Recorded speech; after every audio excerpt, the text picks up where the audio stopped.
Je vous remercie d'être venus si nombreux à cette conférence du professeur Christian Perron, la maladie de Lyme, une épidémie en marche. Je tiens à remercier le Centre médical national MGEN Alfred Lund de Sainte-Fère pour son accueil et le prêt généreux de cette salle. Et comme nous sommes dans un établissement médical, je vous invite à éteindre vos téléphones portables et à ne pas fumer, y compris aux abords de l'établissement.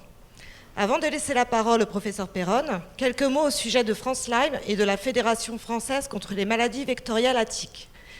France Lyme est une association loi 1901. Elle a été créée en janvier 2008. Elle est reconnue d'intérêt général et a pour objet d'échanger et de diffuser des informations sur les maladies transmises par les tiques et d'en assurer la prévention.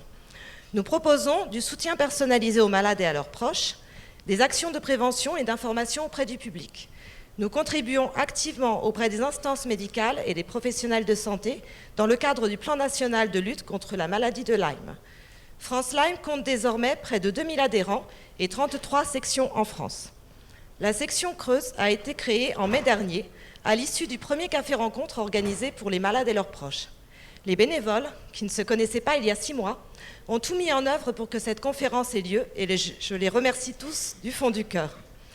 Les bénévoles tiendront un stand d'information à la fin de cette conférence. Je vous invite à venir les rencontrer. Notre association est membre de la Fédération française contre les maladies vectorielles à tiques. La fédération regroupe malades, médecins et chercheurs au sein d'une structure unique en France, dont le professeur Christian Perron est le président du conseil scientifique. La fédération est l'interlocuteur privilégié du ministère de la Santé dans le cadre du plan national de lutte contre la maladie de Lyme. Le professeur Christian Perron est chef de service en infectiologie à l'hôpital Raymond Poincaré de Garches. Il enseigne à la faculté de médecine Paris-Île-de-France-Ouest.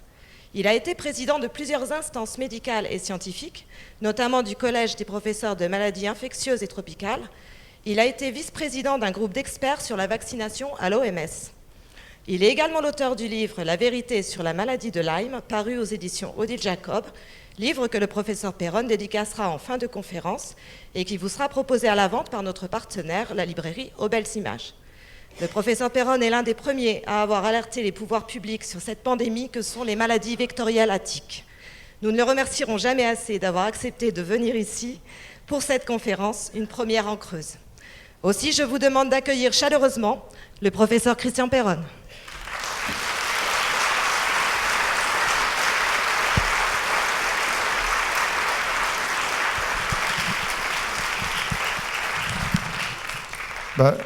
Merci beaucoup Michel et merci à toute l'équipe de France Lyme et des bénévoles qui ont travaillé sans relâche pour organiser cette réunion, et vous êtes très nombreux témoignant de l'intérêt puis un peu de l'inquiétude que suscite cette maladie dans le public partout en France et dans le monde, parce que ce n'est pas une histoire uniquement française.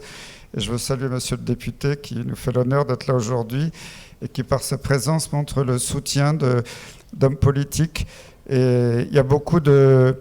Maintenant, j'ai des contacts réguliers avec des sénateurs, des députés de plusieurs régions de France qui veulent vraiment faire bouger les choses au niveau ministériel, au niveau étatique, pour avoir une reconnaissance. Parce que malheureusement, il y a eu à l'époque un petit peu un couac. Il y avait 70 députés qui avaient signé la demande d'une loi sur la maladie de Lyme. Et à l'époque, le ministère de la Santé, c'était en 2015, n'était pas très convaincu, avait un peu bloqué le projet. Mais je pense que ce n'est que partie remise, et avec le soutien de personnalités politiques, on va y arriver. Alors, en plus, vous savez qu'ici, je suis en Creuse, et que la Creuse est le département français le plus touché par la maladie de Lyme. Je crois que vous dépassez l'Alsace. Vous avez l'habitude des records, voilà. Alors, tout le problème des maladies transmises par les tiques, c'est que les tiques, dans l'imaginaire collectif, ça n'a jamais fait peur aux gens depuis la nuit des temps, puisque tout le monde en a vu sur son chien, son chat, sa vache, et quelquefois sur soi-même. Et on la décroche et on ne se rend pas compte que ça peut transmettre la maladie, cette maladie ou d'autres, et que les maladies transmises par les tiques ne se déclenchent pas toujours tout de suite. Donc du coup, on ne fait pas le lien et on sait que ça, en fait, ça peut transporter énormément de microbes. Heureusement pour nous, ils ne sont pas tous dangereux pour l'homme, mais quelques-uns peuvent être dangereux. Alors voilà la bactérie, la fameuse Borrelia. Alors il y a Burgdorferi, puis il y a d'autres espèces. C'est des bactéries, vous voyez, en forme de petites spirales, d'où le nom grec de spirochète. Ça ressemble un petit peu au tréponème de la syphilis. C'est des bactéries mobiles, mais qui peuvent aussi persister dans nos tissus, changer de forme et devenir immobiles et se planquer, puis ressortir ultérieurement. Alors pourquoi elle s'appelle Lyme? Parce que Lyme, c'est une petite ville à l'embouchure du fleuve Connecticut, donc c'est à peu près à 150 km de New York, au nord de Long Island. Et c'est là où il y a une épidémie qui a éclaté, qui a été identifiée, qui avait commencé déjà dans les années 60, mais qui a été identifiée au début des années 70. Et ils ont pensé à l'époque que c'était une maladie purement régionale, nouvelle, que bon, c'était pas un truc très important. Et en fait, on s'est aperçu que cette maladie, on va le voir, elle existe depuis la nuit des temps. On en a la preuve aujourd'hui. Et que des formes cliniques de la maladie avaient déjà été décrites en Europe dès la fin du 19e siècle et tout au long du 20e siècle. Mais personne n'avait vu l'unité de cette maladie. C'est-à-dire que les rhumatologues voyaient des rhumatismes attiques, les neurologues des méningites, des paralysies attiques ou quelquefois des maladies psychiatriques après piqûres de tiques. Les dermatologues voyaient des trucs bizarres sur la peau après les piqûres de tiques, etc. Mais personne n'avait fait l'unité. Mais ce qui est curieux, quand on voit le déni qu'il y a eu pendant très longtemps aux États-Unis sur cette maladie, c'est que jusque dans les années 50, les publications en Europe étaient très libres sur cette maladie et des gens avaient émis l'hypothèse qu'il y avait des spirochètes, des bactéries spiralées. Certains l'avaient vu au microscope, mais ça n'avait pas été retenu comme hypothèse valable. La démonstration de l'efficacité de la pénicilline et des antibiotiques a été faite dès les années 50. C'est assez ahurissant quand on voit qu'après, aux États-Unis, quand la maladie a été décrite plusieurs décennies plus tard, ils ont dit les antibiotiques, ça ne sert à rien, que c'était déjà publié en Europe. Voilà. Et en fait, il n'y a pas que Borrelia burgdorferi, il y a beaucoup d'autres borrélioses qui sont présentes sur tous les continents. Parce que je ne parlerai pas aujourd'hui des fièvres récurrentes. Vous savez qu'en Afrique, aujourd'hui, un cas de fièvre élevé à 39-40, quand vous allez en Afrique, ce n'est pas le palud, c'est une borréliose. Mais autant le diagnostic de palu est fait à tout va, pour un juste titre, parce que le palu, il faut le diagnostiquer, ça peut être dangereux. Mais très souvent, quand le test du palu est négatif, on dit vous avez un palu à test négatif, ça c'est admis par tout le monde. Mais on sait que dans les travaux de recherche très sérieux, publiés depuis longtemps, il y a encore des études récentes, une fièvre sur deux en Afrique, c'est une borréliose, c'est pas un palu. Mais comme il n'y a pas de test diagnostic, en routine, c'est jamais diagnostiqué. Alors voilà la ville d'Oldheim où je suis allé me promener il y a 2 ans parce que j'avais ma fille qui avait fait un stage aux États-Unis, donc je suis allé visiter. Je fais attention parce que là il y a pas mal de tiques dans le coin. Là. C'est très joli. Alors la maladie, on a dit qu'elle était nouvelle. En fait, on s'aperçoit que des borrélias très proches de la maladie de Lyme étaient déjà présentes il y a plus de 5000 ans. Parce qu'il y a un brave monsieur qui était un chasseur qui est tombé qui a été tué par une flèche. Il n'est pas mort du Lyme. Il est tombé dans une crevasse, il a été congelé dans un glacier pendant 5000 ans. Puis avec la fonte des glaces, il est sorti il n'y a pas très longtemps. On a trouvé sa momie. Alors lui, il a beaucoup plus de chance que nos malades parce qu'il a eu des millions d'euros de l'Union européenne pour étudier sa momie. Donc il a eu tous les derniers tests diagnostiques, génétiques, tout ça. Et comme par hasard, il était porteur d'une borrelia, pas absolument identique, mais assez proche de la borrelia actuelle. Et d'ailleurs, il portait des tatouages thérapeutiques sur les genoux, les articulations, parce qu'à l'époque, les médecins pratiquaient le tatouage thérapeutique il y a 5000 ans. Il avait une petite besace avec des champignons de phytothérapie sur lui. Alors voilà la tique telle que vous la voyez de temps en temps. Donc ça, c'est la femelle qui est en train de se gorger de sang, parce qu'au départ, quand elle vous pique, on voit juste la petite tête noire et les pattes, et après, elle gonfle, grâce à votre sang. Et quand elle va se décrocher pour mourir, elle va libérer des millions d'œufs quand la poche va éclater. Alors ça, c'est facile quand elle vous pique dans une zone comme ça, où il n'y a pas trop de poils, on la voit bien, ce n'est pas dans un pli ou dans l'oreille. Mais on va voir que il n'y a pas que des tiques adultes qui contaminent, il y a les larves et les nymphes. Et une larve, ça fait 1 mm ou 2, la nymphe, elle fait 2-3 mm, c'est minuscule. Et maintenant, j'ai tous les témoignages des chasseurs, des forestiers. Je suis allé beaucoup dans les Vosges, j'étais dans le Cantal récemment.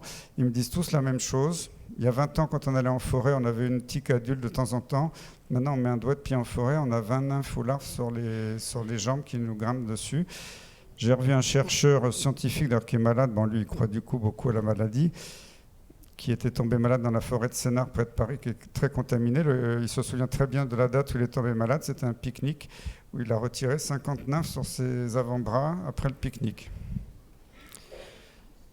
Alors, on voit peut-être, si on voit mieux sur l'écran que sur mon ordinateur, donc vous voyez, cette rougeur, c'est le fameux érythème migrant, parce que là, la tique chez ce monsieur l'a piqué dans le nombril, parce qu'elle s'est mise au chaud et s'est cachée dans le nombril.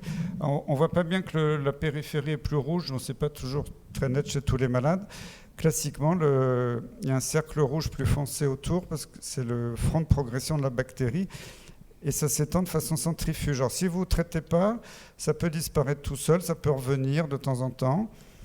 Si on traite par antibiotiques, alors quelquefois ça peut augmenter au début, puis ça disparaît. Alors, les médecins, même la population commence à être beaucoup plus informée, parce qu'il y a beaucoup de documents sur Internet, des photos, on en parle dans les magazines. Mais avant, peu de gens savaient que c'était un érythème migrant, que c'était la maladie de Lyme. Alors, quand vous avez cette lésion, il faut faire 0 test diagnostic. Le diagnostic est certain, il faut traiter immédiatement pendant 2-3 semaines d'antibiotiques. Et même aujourd'hui, malheureusement, quand vous allez voir votre médecin, ça change, parce que les médecins sont beaucoup plus au courant qu'il y a quelques années. Ils vous disent, oh ben non, ça c'est pas le Lyme, et puis ils vous envoient chez le dermatologue qui va faire une biopsie. Il faut faire attention, parce que quand on fait une biopsie, c'est un petit prélèvement de la peau. Très souvent, le résultat, c'est un cancer cutané, un lymphome. Et moi, j'ai vu encore récemment dans des grands CHU parisiens, dans des bons services de dermatologie, de médecine interne, des gens envoyés en chimiothérapie anticancéreuse pour des Lyme. Bon, c'est pas des blagues, mais on est au Moyen-Âge dans le Lyme, je vous assure, c'est effarant. Alors, malheureusement, ça change, je reconnais, mais jusqu'à une période récente, les érythèmes migrants n'étaient jamais diagnostiqués comme il faut. Vous avez une plaque d'allergie, de l'eczéma, une piqûre d'araignée. Puis quand c'est un mini érythème migrant qui fait la taille d'une pièce de monnaie, c'est pas pris au sérieux. Et quand le diagnostic est fait, et malheureusement encore, c'est souvent le patient qui fait son diagnostic, c'est pas le médecin. Ça me désole, mais c'est souvent comme ça. Et le médecin dit, bon, vous m'embêtez que votre histoire de Lyme, ça n'existe pas. Bon, allez, je vais faire un test diagnostic, faites une prise de sang. Ça, c'est une erreur médicale grave. Il ne faut jamais faire de prise de sang à ce stade. Le diagnostic est clinique. Quand vous avez un érythème migrant, c'est un Lyme avec certitude. Il faut arrêter de dire des bêtises. C'est écrit dans toutes les recommandations officielles françaises, internationales, américaines. Et le médecin est tenu, je dis bien tenu, et s'il ne le fait pas, vous le poursuivez dans le Conseil de l'ordre, est tenu en urgence de vous donner un traitement antibiotique pendant 2 à 3 semaines. Et si le médecin refuse, vous le faites témoigner par écrit qu'il refuse de vous traiter. Vous prenez une photo de l'érythème migrant, vous envoyez ça au ministère de la Santé. Parce que j'en ai marre, honnêtement. Il y a 3/4 des malades qui vont avec un érythème migrant chez leur médecin se font envoyer balader. En disant le Lyme, ça n'existe pas, c'est des bêtises. Alors sous la torture, on leur donne 1,50 g d'amoxicilline pendant 5 jours, ce qui est ridicule. Donc là, je suis peut-être méchant avec mes collègues, mais il y en a beaucoup qui sont très bien, mais malheureusement, c'est des témoignages que j'ai tous les jours des malades. On ne les prend pas au sérieux. Alors voilà, chez un enfant, par exemple, on voit peut-être mieux l'anneau rouge plus foncé en périphérie. Là, c'est un enfant qui avait été piqué entre les cuisses, vous voyez, en aile de papillon un peu. Puis ça, c'est les érythèmes migrants secondaires. Alors, on ne les voit pas très souvent, c'est les gens qui n'ont jamais été traités. Et ils font des métastases septiques, c'est-à-dire que la bactérie va disséminer, va faire des érythèmes migrants. C'est des immenses anneaux là, sur le dos, les fesses, je ne sais pas si vous voyez bien avec la lumière, et qui peuvent rester quelquefois des années. Voilà, la diapo n'est pas bonne, mais j'en avais pas d'autres. Ce qu'on voit, c'est un enfant qui a le lobe rouge, le lobe de l'oreille très rouge et gonflé. Là aussi, c'est caractéristique de la maladie de Lyme. Il n'y a pas besoin de faire de test diagnostic. C'est avec certitude une maladie de Lyme. Ça s'appelle le lymphocytome borrélien. Et là encore, si par malheur un médecin a l'idée de faire biopsie, ce qui arrive la plupart du temps, on peut vous trouver une image de cancer de la peau, de lymphome. Or que ça guérit sous antibiotiques rapidement.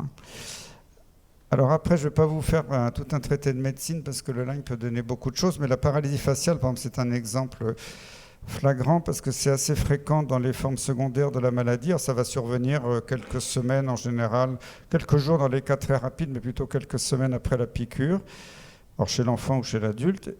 Et vous arrivez chez votre médecin avec la bouche de travers, un œil qui ne se ferme pas, et on vous dit vous avez pris un coup de froid.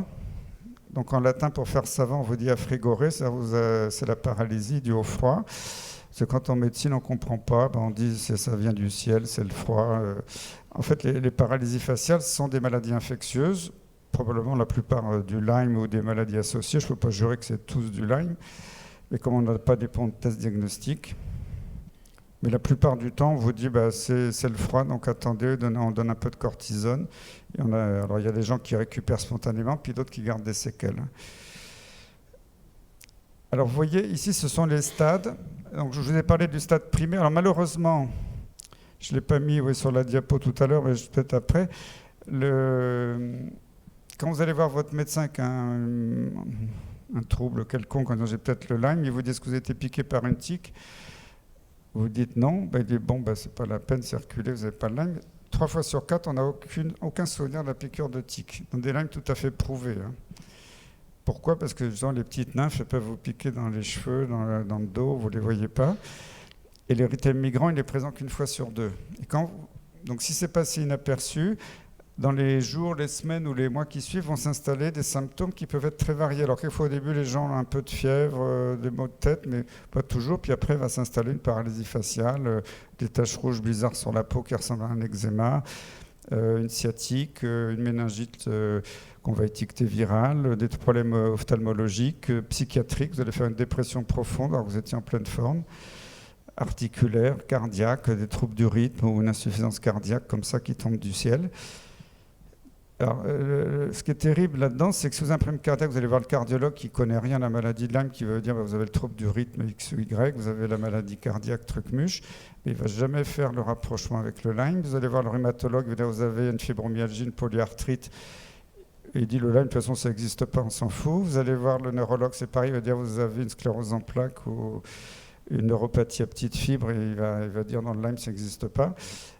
Et en psychiatrie, j'en parle pas, donc vous n'êtes jamais dans la bonne case. Alors, le fond commun de beaucoup de malades, c'est la fatigue et les douleurs. Et la fatigue peut être très invalidante, c'est pas la petite fatigue, souvent les gens n'arrivent pas à travailler, ne peuvent plus rien faire. Et les douleurs, elles peuvent être modérées dans certains cas, mais elles peuvent être très violentes, très fortes, comme si on vous mettait des coups de poignard, un fer à repasser sur la peau, des coups comme si on vous broyait les os. Et vous allez voir votre médecin qui rigole en disant oui, vos douleurs, c'est le stress, c'est dans votre tête. Parce que malheureusement, il n'y a pas d'appareil pour mesurer la douleur et la fatigue.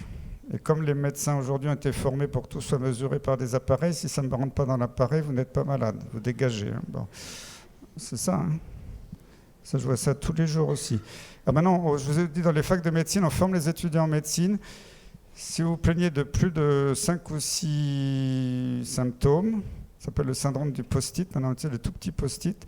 Si ça ne tient pas sur un post-it, si ça dépasse le post-it, c'est que le malade est fou. Ah oui, non, mais on l'apprend. J'ai encore posé la question l'autre jour à mes nouveaux étudiants en médecine qui sont arrivés dans le service. Effectivement, on leur a appris ça à la fac. Le syndrome du post-it. C'est-à-dire qu'un malade qui a plus de 5 complaintes, c'est que s'il les invente, c'est pas possible. Donc, comme les Lyme moyens, ils en ont 30, vous imaginez que là, ils vont en psychiatrie directement. Et puis les syndromes auto-immuns. Alors les maladies auto-immunes, c'est des maladies comme ça qui un jour tombent du ciel, où le système immunitaire se retourne contre vous. Alors il y en a beaucoup, il y a le lupus, la polyarthrite rhumatoïde, la sclérose en plaques, la spondylarthrite ankylosante, il y en a des dizaines. Il y en a des centaines de milliers en France, suivis dans les différentes spécialités ou en médecine interne. Alors je ne dis pas que c'est tous des Lyme, mais beaucoup sont des Lyme, parce que le Lyme donne exactement les mêmes maladies. Mais comme on n'a pas les bons tests diagnostiques, on ne peut pas faire la différence. Alors là, il y a que 3 aspects qui sont caractéristiques, il n'y a pas besoin de sérologie. Voilà le 3e. Là, quand vous voyez ça, c'est sûr que c'est un Lyme. C'est ce qu'on appelle l'acrodermatite chronique atrophiante ou syndrome de Pirk-Alzheimer. Alors, c'est le même monsieur dont on a donné le nom pour la réaction de Jahn-Rich-Alzheimer, l'exacerbation des symptômes. Mais c'est le même monsieur, mais là, c'est un peu différent. C'est le nom d'un syndrome. C'est des personnes qui, avec le temps, vont avoir une peau qui va devenir transparente, un peu cartonnée, perdre sa souplesse, et on va voir comme un parchemin, et en transparence, on va avoir des varicosités. Quand vous avez ça, c'est avec certitude une maladie de Lyme. D'ailleurs, quand c'est biopsié avec des prélèvements faits dans un bon labo de recherche, on peut trouver la bactérie 8 fois sur 10. Bon, c'est pas fait en routine, mais voilà. Donc, alors quand j'ai montré ça à des médecins généralistes, ils me disent mais des malades comme ça, on en a plein dans notre consultation. Et ils tombent des nues, on dit je leur dis c'est des Lyme. Ah bon, on nous a dit que c'était une maladie rare. Non, le Lyme est une maladie hyper fréquente, atterrissée. Alors, c'est ce que je vous disais tout à l'heure. Il y a les formes classiques, celles qu'on apprend dans les bouquins, comme dans Tintin et Milou, il y a la pique, l'érythème migrant et tout ça, la sérologie positive, gna gna gna. Le diagnostic peut être facile, quoique même quand vous avez tous les signes et que le test est positif par les tests officiels, 3 fois sur 4, on envoie balader le malade en disant non mais vous êtes positif, tout ça, mais c'est pas le Lyme. Parce que le Lyme, il n'y en a pas en France, c'est rare, ou c'est une trace ancienne, ça n'a rien à voir, et puis votre plaque rouge, on s'en fout, c'est pas l'érythème migrant, etc. Non, mais c'est vraiment un drame médical. Donc, antécédent de piqûre de tigre, vous voyez 25% des cas, érythème migrant 50%. Puis il y a tous ces centaines de milliers de gens qui errent avec des syndromes polymorphes qui touchent un peu tout et n'importe quoi, fatigués, douloureux, avec plein de signes auto-immuns dégénératifs. Et c'est pour ça que maintenant, les médecins spécialistes du Lyme dans le monde l'appellent la nouvelle grande simulatrice. C'était le nom qu'on avait donné à la syphilis autrefois. Bon, la syphilis, ça existe encore. Bon, elle est repartie dans certains milieux homosexuels à partenaires multiples, mais c'est plus la maladie de la population générale qui a sévi jusque dans les années 60. Voilà, elle a disparu grâce à la pénicilline, mais avant, beaucoup de gens avaient la syphilis. Et moi, quand j'étais étudiant interne, tous les malades qui arrivaient à l'hôpital avaient un test syphilitique systématique, même si vous veniez pour un cours au pied, parce que c'était tellement fréquent et que ça pouvait donner tout et n'importe quoi, que c'était dans le dépistage systématique. Donc je rêve qu'un jour, tout malade qui arrive à l'hôpital ait un test systématique de Lyme. Donc pour l'instant, ce n'est pas la peine, parce que comme les tests sont très mauvais, on n'aurait pas beaucoup de Lyme. Alors, ce que je raconte là, ça... C'est pas moi qui ai inventé tout ça. Déjà, Charles Nicolle, qui était directeur, c'était un Rouennais, mais directeur de l'Institut Pasteur de Tunis, qui a eu le prix Nobel dans les années 20 pour le typhus, avait beaucoup d'écrits, travaillait sur les fièvres récurrentes à Borrelia. Parce que je vous disais que les Borrelia en Afrique, c'est pas exactement le Lyme, mais donnent des fièvres. Et ce monsieur, il avait écrit un livre remarquable qui s'appelle Le destin des maladies infectieuses, que vous peut-être pouvez encore trouver sur Internet ou dans certaines librairies, qui avait été réédité il y a quelques années par l'Institut Pasteur. Moi, j'ai eu la chance de pouvoir en acheter un exemplaire. Et ce monsieur avait tout décrit, c'est-à-dire qu'il avait dit, c'était un visionnaire, Charles Nicolle, il avait dit toutes les maladies chroniques, inflammatoires, dégénératives ont une composante infectieuse, à la fois comme facteur déclenchant d'entretien. Il avait dit les Borrelia sont les bactéries de l'avenir. Il avait tout vu dans les années 20. Alors, à part quelques élèves comme Giroud et Jadin qui l'ont suivi, personne n'a suivi tout ça. Après, il y a eu la guerre, et puis voilà. Je cite ici l'Helicobacter pylori, qui est un bel exemple, parce que, oui, on dit le Lyme, c'est psychosomatique. C'est des fous qui disent, et c'est une secte qui a vu ça sur Internet. Moi, quand j'étais interne, on disait que l'ulcère de l'estomac, c'était psychosomatique, c'était des gens stressés. Bon, des Allemands avaient vu des bactéries dans les ulcères dès le 19e siècle. On a dit non, oui, il y a des bactéries par là parce qu'il y a de l'inflammation, mais ce n'est pas la cause, ce n'est pas possible. Les bactéries ne peuvent pas survivre dans ce milieu acide. Les Français avaient revu la même chose au début du XXe, on s'est moqué d'eux. Et quand les Australiens ont vraiment prouvé que c'était ça, il y a une quinzaine d'années, quoi, c'est pas très vieux, on s'est moqué d'eux. C'était des gastro-entérologues. Ils ont eu tous les gastro-entérologues australiens mondiaux contre eux. Ils ont été interdits de publication en disant que c'était des imposteurs. Ils en ont eu tellement marre qu'un jour, le gars, il a avalé devant témoins de l'hélicobacter.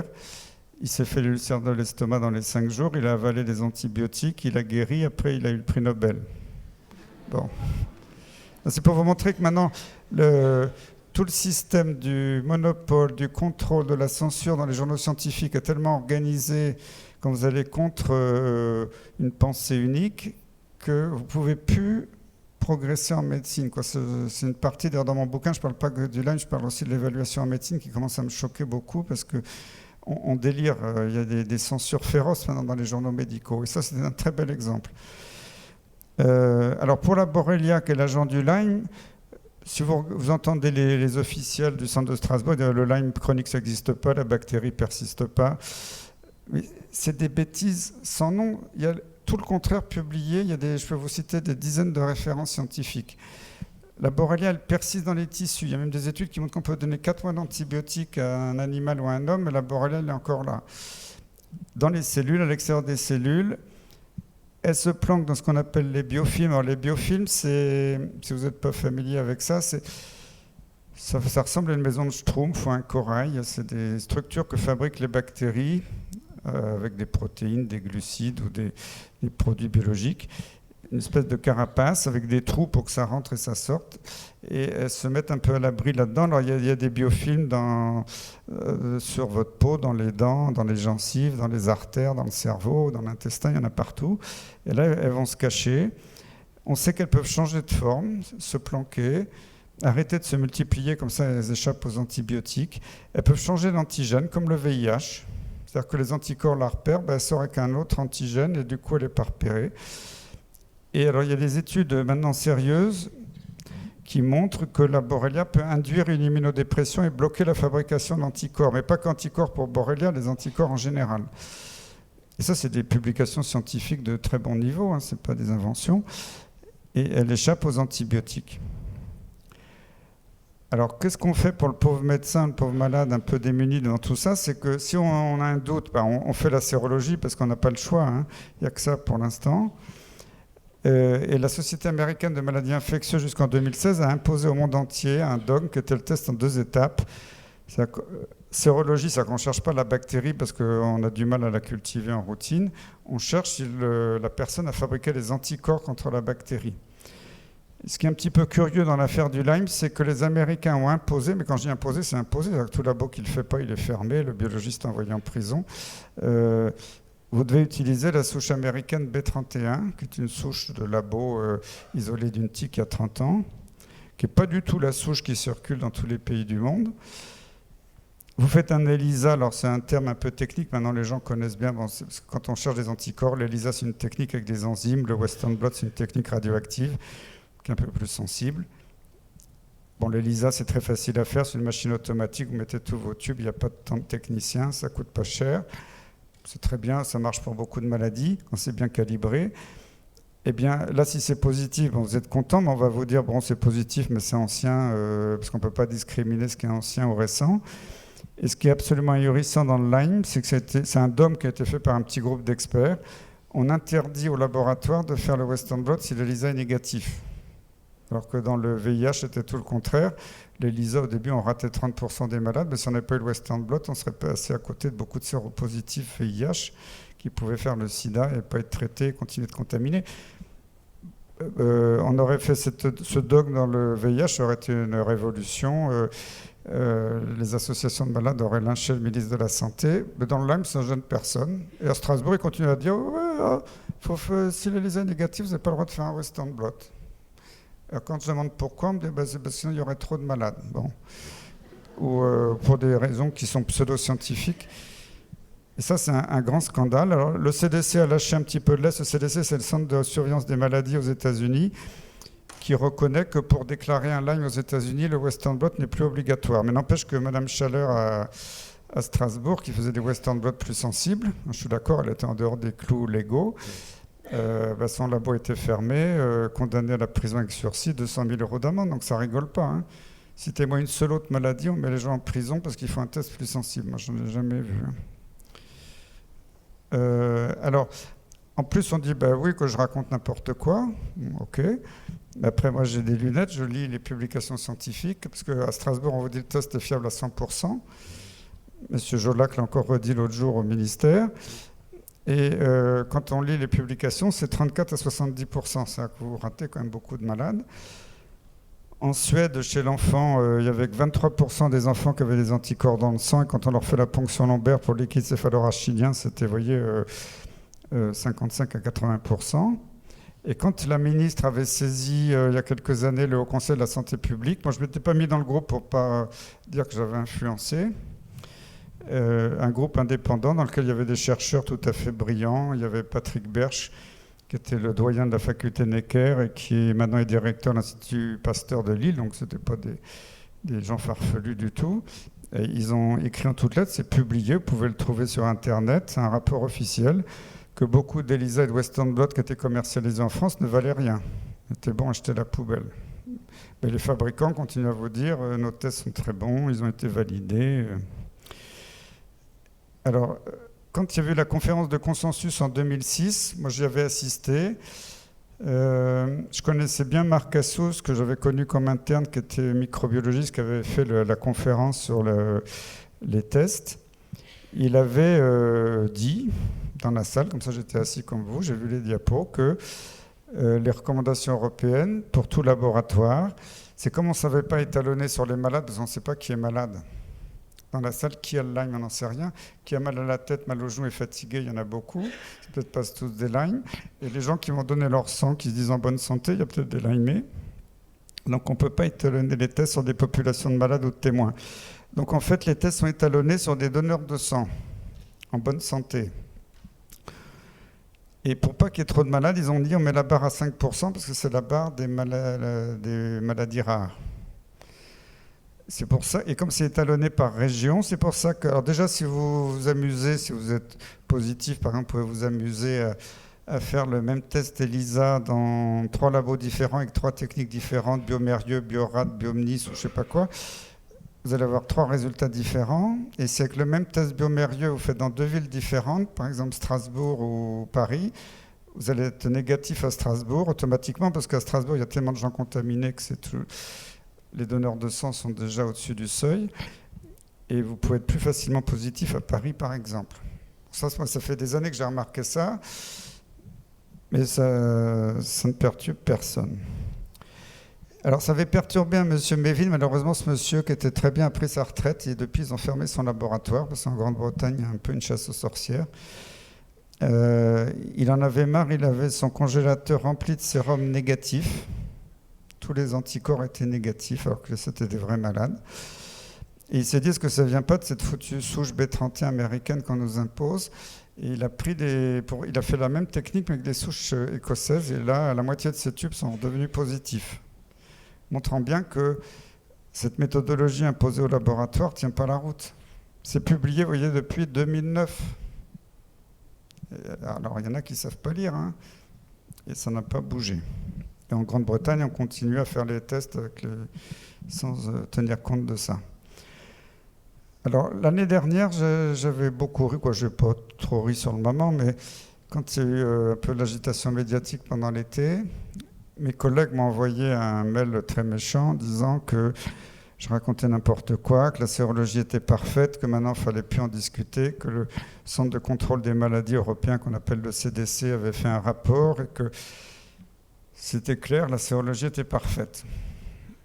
Et ils l'ont même publié depuis, donc vous voyez, ils arrivent à publier des choses fausses. C'est publié dans Médecine et maladies infectieuses de fin 2016, avec la signature de plein de professeurs de maladies infectieuses qui disent, et avaient co-signé par le Centre de Strasbourg, bien sûr, le CDC, et M. Jolac, d'ailleurs, du Centre de Strasbourg, est co-signataire, dit que la sérologie est parfaite. Alors là, je suis tombé de ma chaise, parce qu'il se trouve que j'avais lu le rapport. Il dit tout l'inverse. Bon. Ils ont lu que les annexes à la fin. C'est vrai qu'à la fin, il y a des annexes des fabricants. Et tous les fabricants disent notre test est fiable à 100%. C'est une annexe. Le contenu scientifique du rapport dit attention, tous ces fabricants annoncent des sensibilités à 100% excellentes, mais tous ces tests sont très mal calibrés, parce que pour calibrer un test qui détecte des anticorps, c'est pas la machine qui est en cause, c'est pas le fabricant de machine. La machine, elle est très bonne en soi. C'est que votre machine elle mesure par différentes techniques, elle va vous donner un chiffre sur une couleur, un index de radioactivité ou n'importe quoi. Mais après, vous devez la confronter à des vrais malades, à des témoins. Normalement, une machine, ça marche bien. Elle doit détecter 100% d'une population de malades où on est sûr que c'est des malades et 0% de témoins dont on est sûr que ce n'est pas des malades. Mais comme on n'est pas foutu de dire qui est malade, qui est témoin, aucun fabricant n'a été capable de calibrer convenablement ces tests. Et c'est le drame du Lyme. Parce que si vous comparez avec le VIH était très facile. Le jour où Montagnier a su cultiver le virus, parce qu'on pouvait prendre 100 malades, on était sûr que c'était des séropositifs VIH, ils avaient le virus en culture dans le sang. On pouvait aller à la banque du sang après prendre 100 témoins, être sûr que c'était des témoins. D'ailleurs, au début, on s'est rendu compte que quelques témoins, ils étaient quand même positifs. Il y a eu l'affaire du sang contaminé, mais après, maintenant, les tests sérologiques du VIH sont parfaitement fiables. Ce n'est pas du tout le cas du Lyme. Donc, le CDC dit attention, il faut prendre avec beaucoup de précautions. Qu'est-ce qu'ils disent? Bon, faute de mieux, il faut les utiliser, on les recommande, mais il faut confronter leurs résultats aux données cliniques. C'est ce que je dis tous les jours. C'est pas parce qu'un test est négatif que vous n'êtes pas malade. Mais ils ne savent pas lire, les gens. Hein. Et nécessiter de nouvelles études avec des populations bien définies.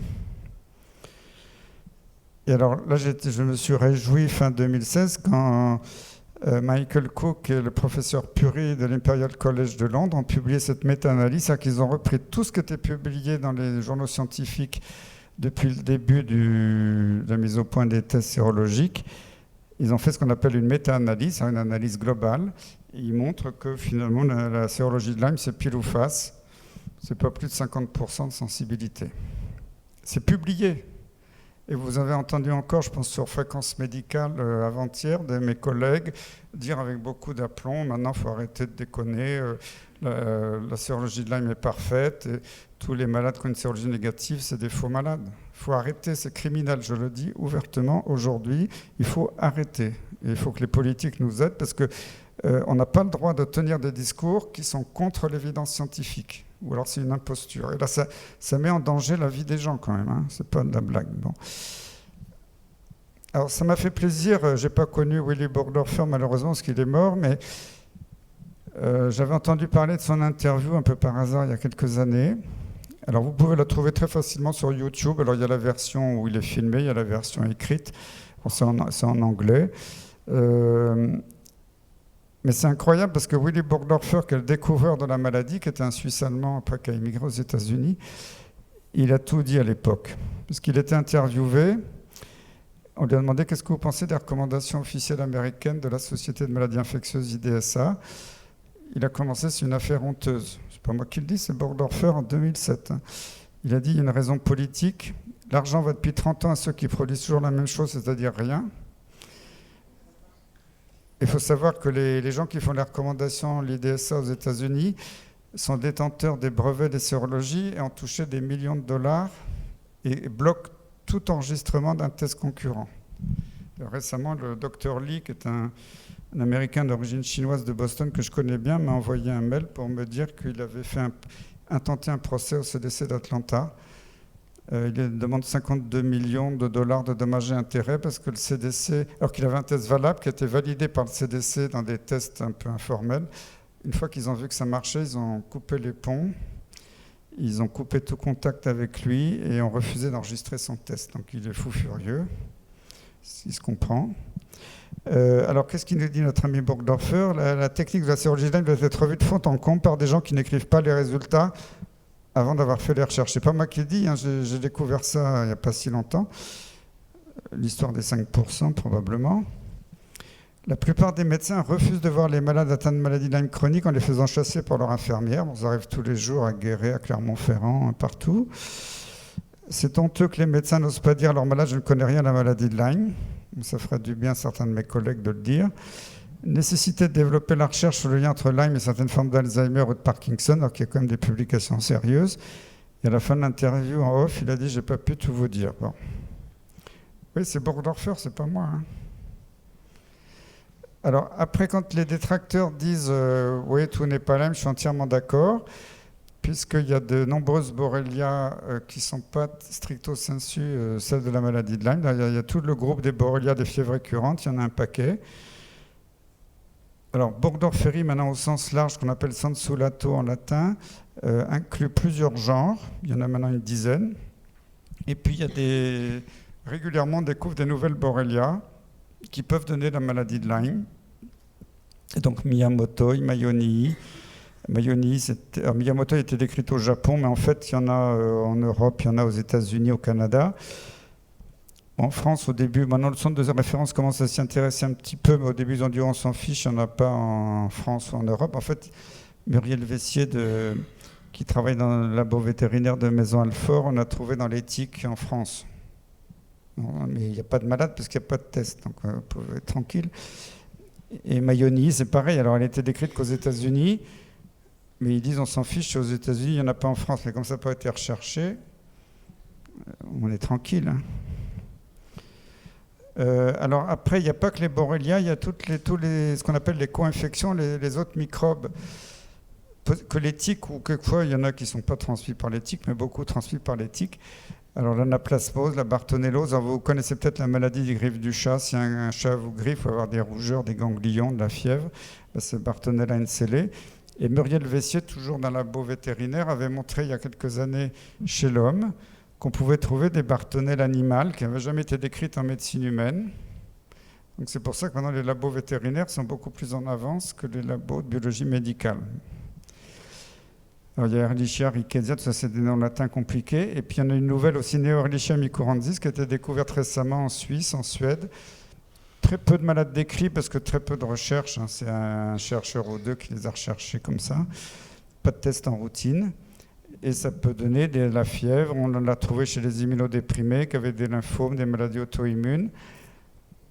Là, c'est pareil, on nous a dit, en France, on s'en fiche, il n'y en a pas. Mais en fait, ils en ont trouvé dans les tiques en France aussi. Mais comme il n'y a pas de test, on va vous dire, vous avez un lymphome, vous avez une maladie auto-immune, et c'est une bactérie qui est sensible à la doxycycline. Et puis, il n'y a pas que les bactéries, il y a les parasites. Alors, les Babesia, si vous avez un chien, un chat ou un cheval, votre veto, vous connaissez bien ce qu'il appelle la pyroplasmose, la pyro. Ça, c'est votre chien qui pisse rouge, ça c'est très bien connu à la campagne. Les vétérinaires connaissent très bien. En médecine humaine, on dit c'est rare parce que c'est un genre de paludisme.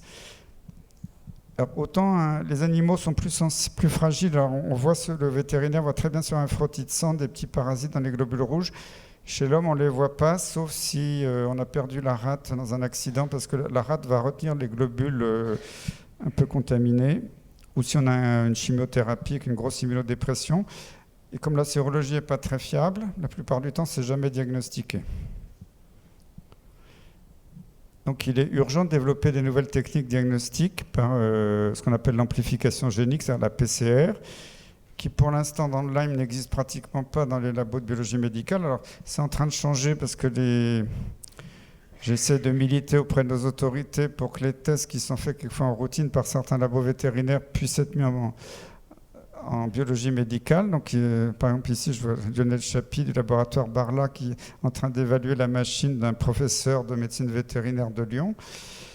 J'espère que ça pourra faire avancer les choses.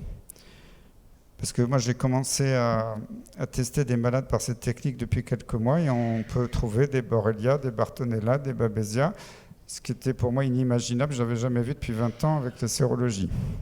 Alors après, il y a les détracteurs des PCR, soit de Strasbourg ou les Américains, qui disent si on trouve de l'ADN sur l'acide nucléique de la bactérie, elle n'est pas vivante, c'est une trace, c'est de l'ADN fossile. Alors ça, c'est du pipeau total. Ils l'ont écrit dans des journaux scientifiques, ils l'ont redit au ministère l'autre jour, c'est une imposture scientifique. L'ADN fossile, ça n'existe pas. S'il y a de l'ADN d'une bactérie, d'un parasite, le parasite, il est vivant. Il y a des preuves scientifiques absolues. Un ADN ne peut pas survivre tout seul dans un tissu de mammifère, il est immédiatement détruit. Et comme s'ils commencent à reconnaître que ces tests sont valables, ça les ridiculise devant l'histoire. Ils font tout en ce moment, y compris un article fait par le CDC d'Atlanta dans un grand journal au mois de juillet pour dire arrêtez tout ce délire sur la PCR, c'est n'importe quoi. Tous les labos qui ont rendu des résultats, c'était des faux résultats, c'est des labos qui travaillent comme des cochons, c'est des contaminations. Et ils ont même osé dire que dans certains labos, la contamination devait venir de l'eau du robinet. Comme si on avait vu une borrelia dans l'eau du robinet, ça je n'avais jamais vu dans l'histoire de la médecine ou de la microbiologie. C'est pour vous dire qu'ils utilisent des arguments de mauvaise foi totale, sans aucune honte, mais malheureusement, ils ont encore une influence au niveau de journaux scientifiques. Alors, avant d'envoyer son malade en psychiatrie, ce qui arrive malheureusement à beaucoup, j'essaie de dire aux médecins, vérifiez qu'il n'y a pas au moins des anomalies objectives. Parce que si vous dites je suis fatigué, je suis déprimé, j'ai mal partout, ce n'est pas objectif pour le médecin ou la famille ou même le médecin traitant ou l'employeur. Mais on sait que dans au moins 20% des cas, les lymphocytes sanguins sont bas. Ce n'est pas spécialement psychosomatique. Si on fait une ponction lombaire, on peut trouver des petites anomalies. On peut faire des tests neurocognitifs. Moi, je vois des gens jeunes, 40 ans, qui étaient super performants au boulot, qui d'un seul coup, ils reviennent de vacances, et ils disent je ne sais pas ce qui m'arrive, j'ai des gros troubles de mémoire, je suis obligé de tout noter sur des post-it, Une dame qui a dit j'ai retrouvé mon téléphone portable dans le congélateur, je ne sais pas ce qu'il faisait là, qui ont des troubles de concentration. Et ça, on peut le mesurer, et ces tests sont validés dans les publications neurologiques internationales. On peut faire des IRM, donc il y a Alexis Lacou, un brillant radiologue qui peut en témoigner, qu'on peut trouver quelquefois des anomalies qui peuvent ressembler quelquefois à la sclérose en plaques ou à d'autres trucs. Après, moi, je suis moins compétent. Il y a les nouvelles imageries, PET scan, certaines nouvelles tomographies très performantes. Il y a peut-être maintenant des imageries fonctionnelles des neurones qui pourront permettre de montrer qu'il y a des anomalies objectives. Mesure du débit sanguin cérébral. Et ce que je fais assez souvent, c'est les potentiels évoqués. C'est une méthode non invasive qui n'est pas douloureuse pour mesurer la transmission dans les nerfs. Mais quand vous avez comme ça 2-3 anomalies objectives, déjà vous pouvez dire au malade, vous voyez, vous avez la preuve, vous n'êtes pas fou. Vous pouvez le dire à votre mari ou à votre femme, à votre médecin traitant, à votre employeur. Déjà, c'est un progrès par rapport au médecin qui dit juste, bon, allez voir un psychiatre, je ne comprends rien à votre histoire. Ça ne veut pas dire qu'ils ont de Lyme, mais bon. Alors, moi je suis effaré aujourd'hui, c'est que avec mes collègues qui nous occupons du Lyme, on passe notre temps à sortir des gens de psychiatrie. Alors on leur met pour un oui ou pour un non le diagnostic de conversion historique, de dépression. Alors il y a des vraies dépressions, parce que comme je vous disais, on peut faire une dépression organique après une balade en forêt parce que la tique vous a inoculé de la borrelia qui est montée dans le cerveau. Mais il y a aussi beaucoup de gens qui font des dépressions réactionnelles. Ça fait 10 ans qu'ils galèrent, qu'ils ont mal partout, qui ne peuvent plus travailler, ne peuvent plus s'occuper de leurs enfants. Et tous les jours, leur médecin ou leur conjoint leur dit c'est dans ta tête. Et il y en a qui se finissent par suicider, c'est terrible. Et le nombre de suicides a l'air d'être important. Les associations de malades en savent quelque chose. Je discutais avec des collègues canadiens, il y a des milliers de suicides au Canada régulièrement dus au Lyme. Psychotique, ça peut donner des états psychotiques. Et alors, syndrome de Munchausen, pour ceux qui ne sont pas familiers avec ça, c'est un terme technique pour...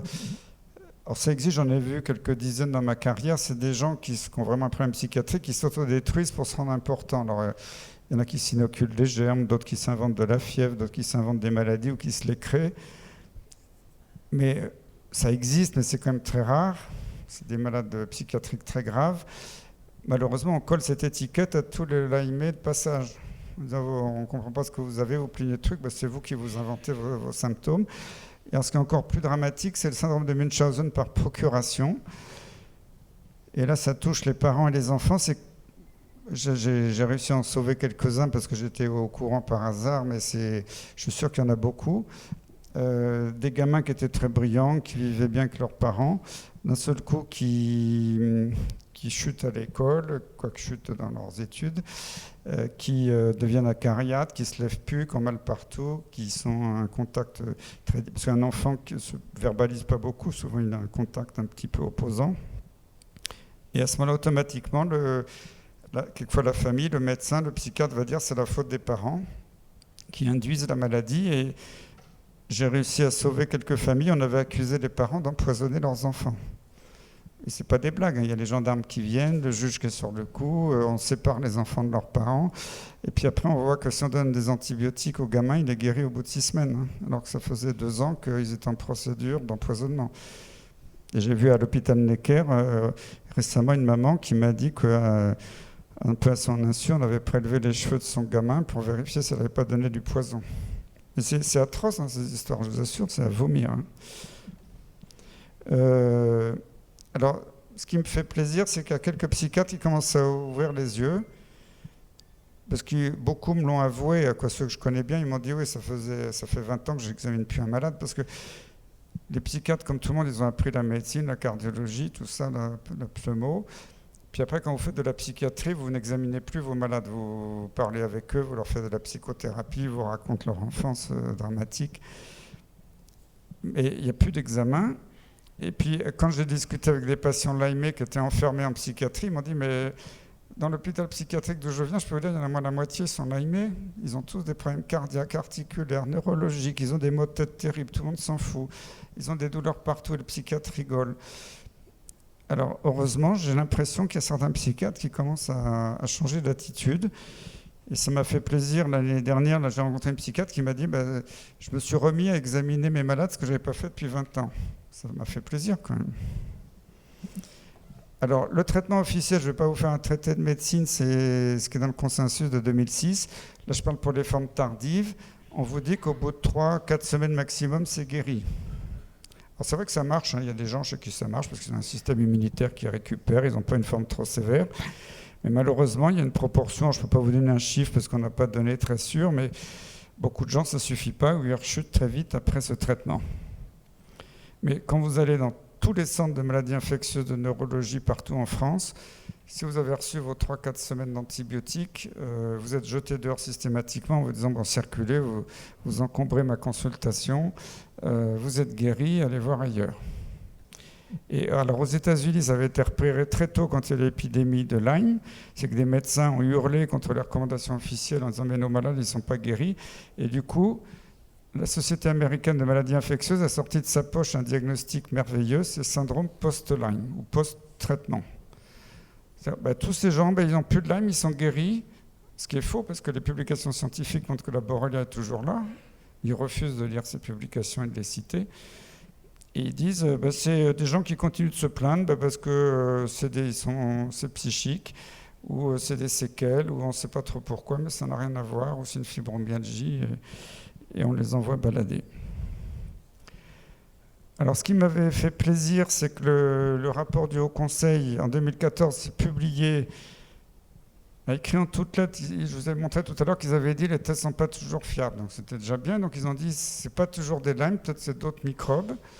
Donc, ils avaient appelé ça le syndrome persistant post-piqûre de tique, le SPPT, parce qu'il fallait inventer un acronyme. Il y a des médecins qui peuvent voir quelqu'un qui se plaint de syndrome persistant polyorganique, qui touche le système nerveux, les articulations, le cœur, qui est fatigué, qui a des douleurs. Le médecin ne comprend rien, il a éliminé un autre diagnostic. Le test Lyme est négatif, j'allais dire comme d'habitude. Eh bien, c'est écrit en toutes lettres. C'est pas moi qui le dis, c'est le Conseil de la santé publique. Le médecin doit proposer un traitement anti-infectieux d'épreuve pour voir pendant un mois pour voir si le malade réagit et va mieux. C'est écrit, mais je peux vous dire que c'est pas fait. Et quand c'est fait, les caisses d'assurance maladie attaquent les médecins. Et c'est encore la réalité. Malheureusement, les régions les plus touchées, c'est la région du Massif central, le plus touché pour les caisses d'assurance maladie. Les médecins les plus toxiques dans les caisses, c'est la région Auvergne, etc. Et c'est Rhône-Alpes et c'est Alsace-Lorraine. Dans les autres régions, c'est plus cool. Mais il y a encore aujourd'hui des médecins persécutés, sous enquête, parce qu'ils ont traité des Lyme séronégatifs. C'est un scandale total, parce que la sérologie n'a aucune valeur. Elle a une certaine valeur dans certains cas, mais c'est un très mauvais test. Comment peut-on imaginer qu'un médecin, un conseil de l'ordre des médecins, puisse continuer à attaquer des médecins là-dessus ? Moi, d'un point de vue scientifique, je suis horrifié. Les autorités en ont pris conscience, mais bon, c'est... Alors après, on vous dit, de toute façon, c'est guéri en 3 semaines, comme je vous disais tout à l'heure. Ils vous disent, il y a des études publiées. Les 2 études qui n'ont rien montré, c'est des études malheureusement publiées dans le plus grand journal médical de médecine, mais qui est sous dépendance totale de la Société américaine de maladies infectieuses. En fait, on vous dit, c'était montré, alors, c'est vrai que dans le jargon médical, randomisé, random, en anglais c'est le tirage au sort, on ne croit maintenant à une étude que s'il y a un groupe de patients volontaires qui participent à une étude avec un tirage au sort, et vous avez soit le vrai médicament, soit un placebo, c'est un faux médicament. Et randomisé, ça veut dire que ni le patient ni le médecin ne sait ce que vous recevez. On vous le dit après éventuellement, mais... Et ils vous disent, voilà, mais les études randomisées publiées n'ont jamais dépassé 3 mois de traitement. Et ce n'est pas un vrai traitement prolongé. Un traitement prolongé du Lyme, ça peut durer 6 mois, quelquefois plus. Donc c'est une imposture de dire, ça y est, mes collègues disent, c'est démontré, un traitement prolongé d'antibiotiques ne marche pas. C'est faux, il n'y a jamais eu d'études. Alors, dans les études dites ouvertes, ce qu'on appelle études ouvertes en médecine, c'est quand il n'y a pas le groupe témoin. Il n'y a pas eu le tirage au sort. Clarissou, c'était une femme qui était chef de clinique dans le service. On avait publié une étude en 2009 sur 100 malades. On avait amélioré ou guéri 80% des malades. Mais comme il n'y a pas eu un tirage au sort avec un groupe témoin, on nous dit que ça n'a aucune valeur, on s'en fout. Après, il y a 2 études randomisées américaines qui ont montré un bénéfice d'antibiotiques contre placebo parce qu'ils mesuraient des critères très précis. Et puis les 2 études qui ont été financées par la Société américaine de maladies infectieuses, ils l'ont financée pour ne rien montrer. Une méthodologie très mauvaise, je ne peux pas rentrer dans le détail, mais ils ont tout fait pour que ça ne montre rien. Effectivement, ça n'a rien montré. Alors, ce qui se passe quand vous voulez évaluer un traitement, c'est très difficile si vous n'avez pas l'habitude. Parce que, par exemple, à 3 mois, moi je mets les malades un peu sous le même traitement au début ou des traitements assez voisins. Il y en a 20% qui vont sauter au cou en disant « Docteur, chic, vous m'avez sauvé, je suis quasiment guéri ». Mais c'est 20%. Bon, il y en a 20% qui vont vouloir me casser la figure en disant « Depuis que vous m'avez mis le traitement, je suis dans un état épouvantable, mon mari ou ma femme est furieux, je vais mourir. Vos traitements, c'est du poison parce qu'ils s'aggravent. » Et puis les autres vont dire bof, bof, ouais, c'est pas terrible parce qu'ils vont avoir certains symptômes qui vont mieux pendant que d'autres vont moins bien. Quand je dis à quelqu'un, comment ça va aujourd'hui ? Ah non, docteur, ça va pas du tout. Alors, qu'est-ce qui va pas ? La tête, les migraines beaucoup plus fortes, la fatigue, mais en revanche, par exemple, les douleurs articulaires ont disparu, ils n'ont plus de troubles cardiaques. Mais le jour où vous voyez le médecin, si votre tête ne va pas du tout, vous n'allez pas lui dire ça va bien. Donc il faut vraiment analyser les catégories de symptômes séparément, ce qui n'a jamais été fait dans les études publiées. Ils ont fait un score de qualité de vie. Bonjour, comment ça va aujourd'hui ? Avec ce type de score, vous ne montrez rien. Et en plus, ces aggravations peuvent faire le yo-yo avec des phases d'aggravation, d'amélioration. Et dans les publications officielles, on vous dit que c'est des échecs, que c'est des effets secondaires des anti-infectieux. Alors je vais terminer sur une petite note plus politique. Il y a eu un espoir outre-Atlantique parce que des lois ont été votées au Canada, aux États-Unis. Au Canada, ça avait super bien démarré parce que c'était le premier pays à voter une loi. Ça a un peu mal tourné récemment parce qu'ils ont mis en place un groupe de travail. D'ailleurs, moi, au début, je devais être invité. Puis après, ils avaient invité qu'un seul Européen. Ils ont invité une Tchèque. Bon, très bien. Et le groupe de travail, ils ont invité 2-3 malades pour faire joli au bout de la table. Ils n'en ont pas tenu compte. Ils ont refait les mêmes recommandations qu'avant. Donc au Canada, malheureusement, alors que là, ils étaient en avance, la situation est dramatique. Les Canadiens crèvent chez eux.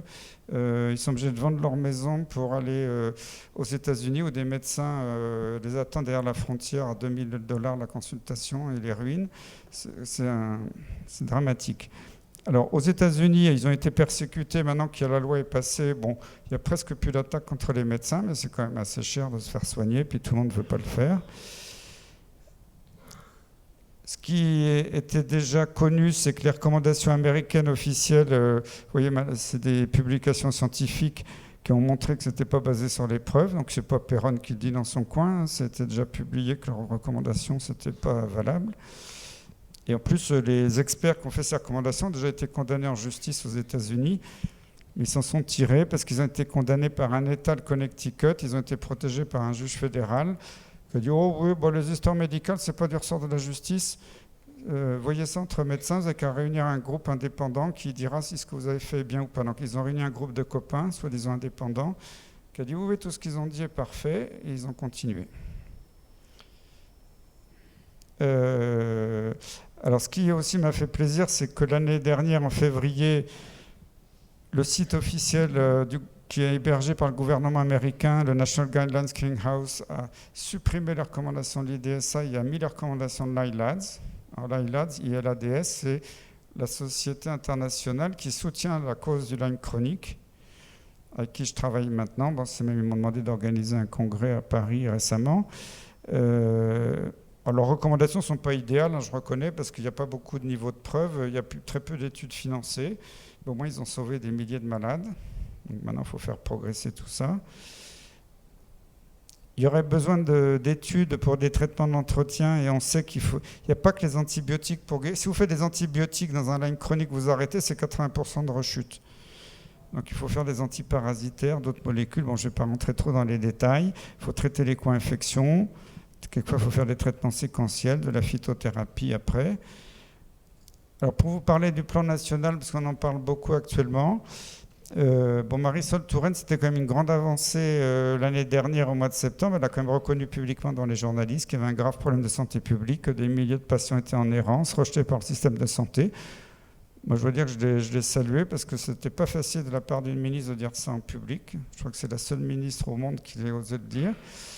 Elle a mis en place un plan. Alors, il y a des axes prévention, il va y avoir des pancartes dans les forêts, de l'information pour les scouts, il y a des différentes thématiques, il y a des enquêtes qui ont été financées comme le projet CITIC pour les gens piqués par les tiques avec leur smartphone et tout ça.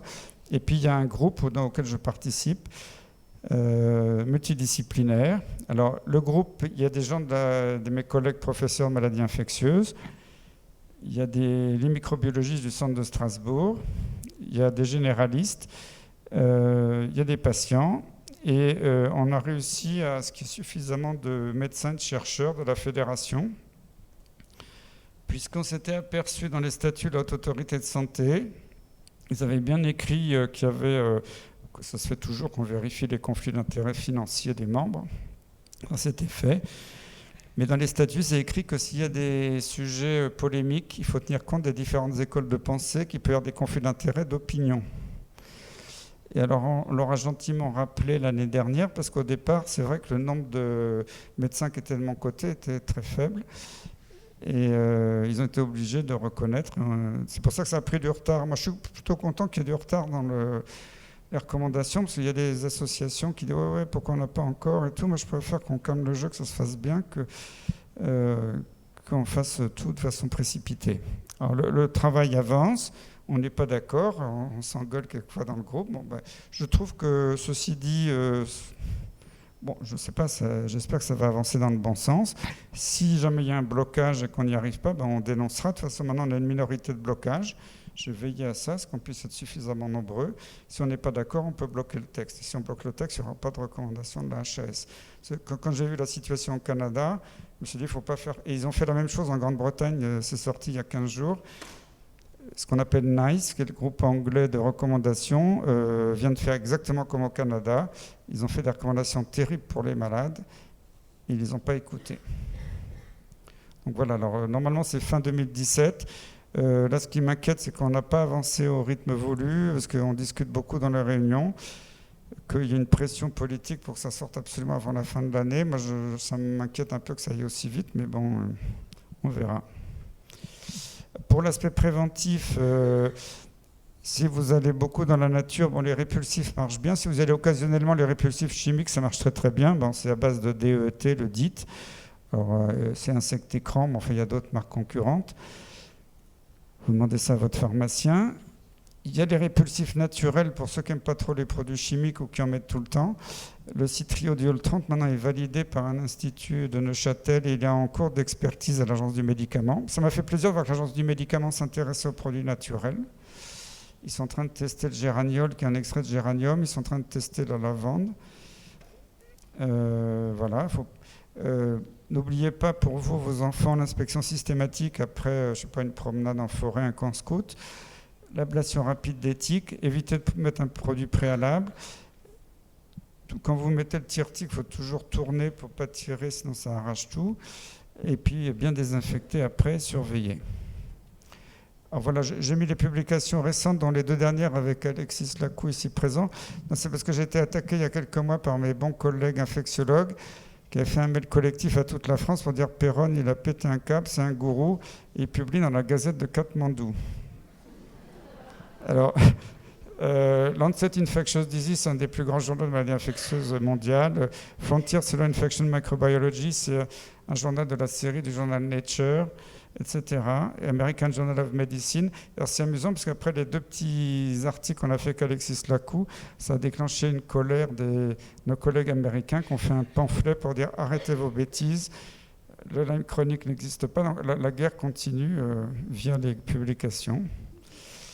Je voulais dire un mot sur la création de la fédération. Michel en a parlé tout à l'heure. C'était un point important parce que quand il y a eu le rapport du Haut Conseil de la santé publique, où il y avait Lyme sans frontières, France Lyme et différentes associations, au ministère, on m'a dit, bon, d'abord, tu es malade, c'est quoi ça? C'est une secte. Et puis les malades n'avaient pas toujours un discours très médical, très structuré, très scientifique. Quand il y avait le centre de référence en face qui disait ce que vous racontez, c'est n'importe quoi, nous on est la science, ils n'avaient pas l'information médicale scientifique suffisante pour répondre.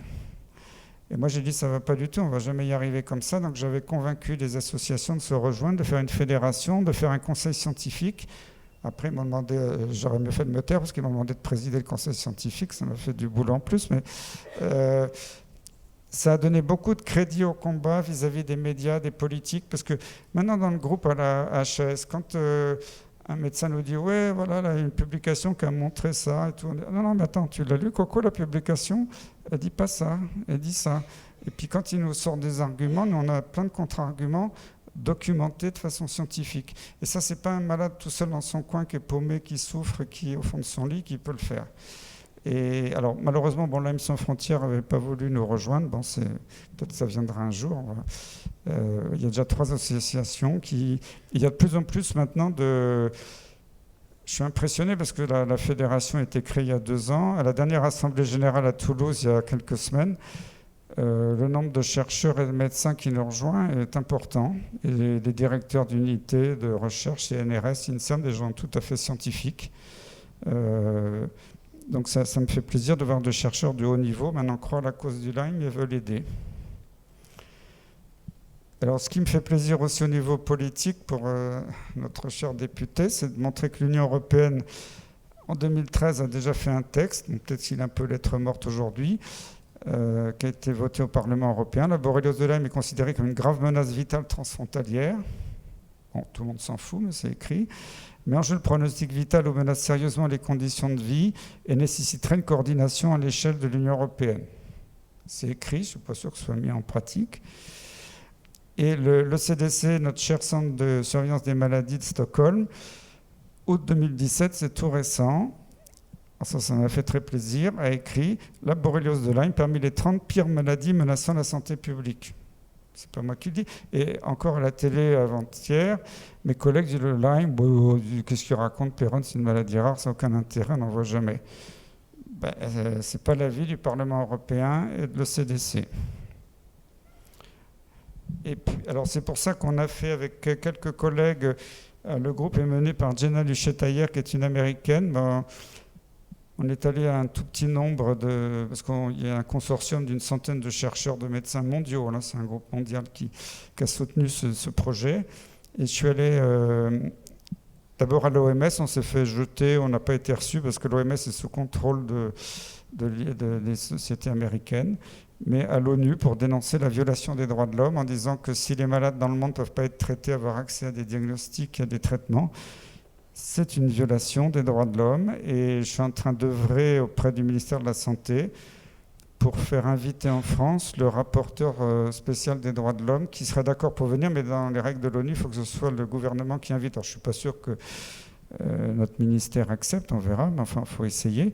En tout cas, et il y a des actions qui commencent à être menées aux États-Unis. J'ai vu passer un mail avant-hier, un sénateur américain m'a envoyé un mail en disant qu'il avait demandé au Sénat de mettre sous investigation le CDC d'Atlanta pour leur corruption et leur blocage sur l'avancée sur les recommandations de la maladie de Lyme. Donc il y a une affaire politique assez dure au niveau mondial. Je ne sais pas si on va y arriver, mais bon, ce n'est pas que médical. Et voilà, j'ai écrit un bouquin qui est publié depuis le mois de janvier, où je raconte la maladie, mais je raconte aussi ce qui tourne autour, l'historique, un peu l'évaluation en médecine. C'est écrit en langage grand public, je l'écris un peu comme un polar, mais c'est bien documenté comme sur le plan scientifique. Donc si ça vous intéresse, il est sur le stand à l'extérieur. Voilà. Je vous remercie.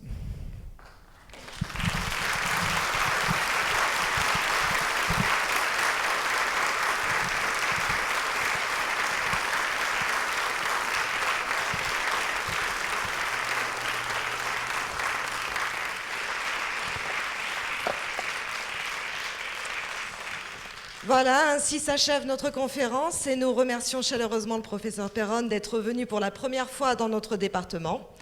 Nous remercions le Centre médical national MGEN Alfred Lund de Sainte-Fère pour son accueil et la réalisation technique. Nous vous rappelons que le professeur Perron dédicacera son livre « La vérité sur la maladie de Lyme » proposé à la vente par la librairie aux Belles Images.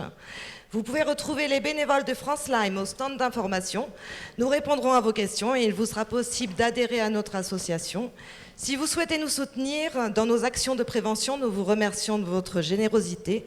Un grand merci aux bénévoles sans qui rien n'aurait été possible. Et surtout, merci à vous tous de votre présence.